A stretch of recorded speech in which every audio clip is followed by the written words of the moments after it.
Welcome back to AFTV, everyone. I'm here with Curtis outside the Audi Field Stadium. We've just watched the Skills Challenge and Arsenal won, which means they're of course well on track to win the Premier League, aren't they? We said that last year, didn't we, in Preseason? Well, yeah, but at least we watched some football. Yeah, and we won. No, this was good. I actually like this. This is good fun, to be fair. Yeah, we spoke about it on Forever Arsenal today, how the NBA thing and they do the All-Star Challenge. I thought it was a good opportunity to isolate players' individual skills and see what they're about. Some impressed, some didn't impress as much, but I thought, well, we'll speak about that, No, look, you know what it was? It was a bit of fun. Yeah. I'm sure also the players to a degree aren't taking it massively seriously. I heard the guy say, you know, and you're going to score 20 points for a bicycle kick. I thought, I'm telling you now, Mikel Arteta's grabbed every single one of those players. Don't you dare attempt a bicycle kick for a skills challenge. But I thought Jorginho, Kivior did well on the passing challenges. A few others impressed. It was good fun. Yeah, no, Jorginho was just quality one. On the passing technically, you could just see him. Kivior, you can see why Arteta's gone for him. He wants those players who are technically gifted, can pick a pass.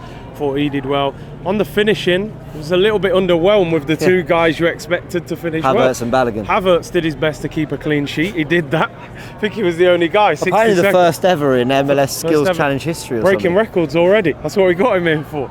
And Balogun, man, as well. But listen, you can't read too much into it.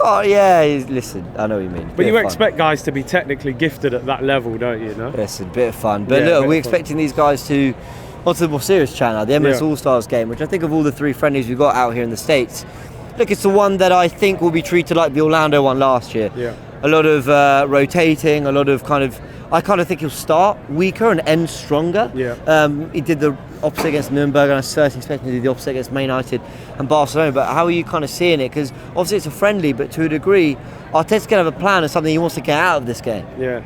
I think because that Community Shield, it's put a little bit more pressure on pre-season because you've got to go into that game prepared. And I think tomorrow's probably the last game where you can really have a little play about with the team. I think once you get to Man United, Barcelona, Monaco, you've got to get closer to what your first team is. So I think tomorrow we'll see rotation. I think the likes of Saka and that will be on the bench. He'll want to win the game because we saw last season what a good pre-season, how it led into the season. Yeah, very true. But I do think you'll see some of the fringe players get more game time tomorrow. No, I think so too. But also I expect to see, I think, quite a lot of playing around with it. You know, to a degree he'll know what he wants. But you're right. There's kind of no other opportunity. I'm not trying to sort of play down the MLS All-Stars, but it is a friendly, and the other two are Man United and Barcelona. So let's be fair here. This is the game where you're probably thinking, if he wants to try Havertz in a wide position or as a false nine or in the Odegaard role, this is your chance. We saw him give him some minutes against Nuremberg in what would be the Xhaka role. Struggled to impress, but maybe he's going to persist with that here because of, with all due respect, again, level of opposition to a degree. So I think that will be interesting. Then you've got the likes of Timber as well. We'll talk about Declan Rice in a sec, but on those two players, we really don't know what their roles are going to be. And I think that's what makes it fascinating when you look at a friendly like this. Yeah, and listen, when you've been bought for that amount of money, you want to hit the ground running. And we actually, I was saying that even though we had a great season last year, that's probably increased the pressure on the manager. Yeah, I agree. Because we're actually expecting something major now, especially with the money that's been spent. So it'll be interesting to see if Rice and Timber get a run out tomorrow.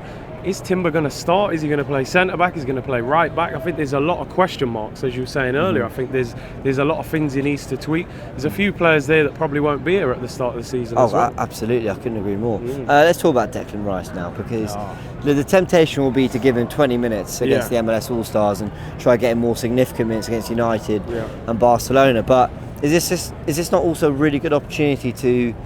Look, I feel like I'm playing down the MLS All-Stars, but again, I'm just trying to say this is a game where I think it'll be a bit like the Orlando game, where actually we didn't play that well. But you could see once you get our first team players on, we'll get control, start to dictate. It's an opportunity to get Declan Rice up to speed a little bit here. Yeah. Listen, what you don't want to do is maybe start Rice against United. He hasn't kicked a ball yet, and people are going to be picking at that performance. I think if you can get him 20-30 minutes under his belt tomorrow, under less pressure, you've got him more prepared for that Man United game. But I think all the Arsenal fans are buzzing about that signing. Everyone you meet out here, they say, Rice, I'm so happy, can't wait to see him in a shirt. I think even him warming up tomorrow night on the touchline, the fans will be in uproar. So I think definitely give him 20-25 minutes tomorrow just to get the cobwebs off, get him ready for Man United, and maybe start him in that game. So if we were building, just very quickly, a kind of preferred 11 that we want to see, what would that look like? Ramsdale in goal, Just give him the minutes, sure. Yeah, I'd play Ramsdale. I think I'd give Timber a game. Yeah? Because Saliba, we don't know how fully fit he is yet. I think they've got to be careful with him with his back injury. Yeah.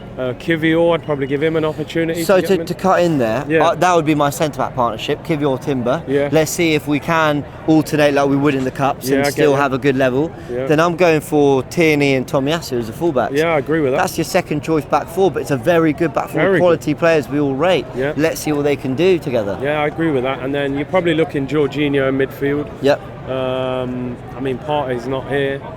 Can we go with Havertz? I'm going Rice. I'm going Jorginho and Rice doing the Xhaka thing. Yeah, give him the minutes. Take him off for half time. But absolutely, give him minutes from the start. Settle in nicely, and he can go again for United. But I'll get him in. It's a brave decision, but I can understand where you're coming from with it as well. Up front, I'd start Balogun. Balogun up top. Because at the end of the day, you've brought him here to kind of just see quickly. Are we keeping him or are we selling him? What he's about. And bringing him on for 20 minutes on the right ain't going to do that. So agreed. I'd start him through the middle tomorrow, see what he's about. Hopefully he gets a goal. Yeah. One of two things happen. You either sell him for even more money or he finds his way into a role with us. So I'd start him. Okay, I'm going with him up top as well. I'm going Vieira in the Ødegaard position. Yeah. And then I'm going Trossard left, Jesus right. Reason being, we've got a lot of options. You can play that false nine role, Trossard, Balogun, and Nketiah, Jesus, Havertz. Jesus got a little bit of a run in that final game against Wolves on the right, and he was interchanging with Saka. I'll give him more minutes on the right, see what we can do there, because we still have a problem with depth there. Or if not, Havertz on the right, but I seem to be the only one who's flying the flag for the idea of Havertz playing wide. No, I'd go along with that team. Trossard needs minutes. Jesus, he can play on the right as well. We know that we need cover for Saka, so let's see what he can do. All right, final question. That away kit. We said maybe when we see it live on the players on the pitch, it might look better. I'm not sure it's done any favours for me. Listen, I've had a good look at it today. I've squinted my eyes. I've done everything to make it look a little bit better. It doesn't work for me. It just doesn't. But like I said, we're shameless. If we win the title in that kit, we'll all order it. So success will make it look a lot better, that's for sure. Agreed. All right, let's give a little score prediction, why not? I mean, we know so little really around the context of the game, but go on. I'll go 2-0 Arsenal. I was thinking exactly the same. I think 2-0. Now, because we've got a better defence, even if we rotate, I think we can keep a clean sheet. I'm with you. Couple of goals going forward, even if they happen later on in the game when the big boys come on, I think a 2-0 wins. I wasn't happy that we didn't beat Nuremberg, even though we did well first half, so I think we need to win tomorrow and get ourselves going. I've gone 2-0 as well. Let us know your score predictions in the comments below, and everyone go check out all the AFTV content, all the vlog content that's coming out as well. We've had the day one vlog. You need to see how Julian travels is all I'm going to say. Go check out everything else from Forever Arsenal as well. So much content, honestly. It's relentless, and it will keep coming as well. Not just if you're watching this in the UK, not just UK times, throughout the night. There is so much coming, so follow it all and go check out the AFTV store as well. We can get all the AFTV merch. You'll see us wearing in the videos as well. Go check it out. Great way to support the players in a different way if you're not just wearing Arsenal merch. Go check it all out. Hit the like button if you enjoyed, and we'll see you very soon.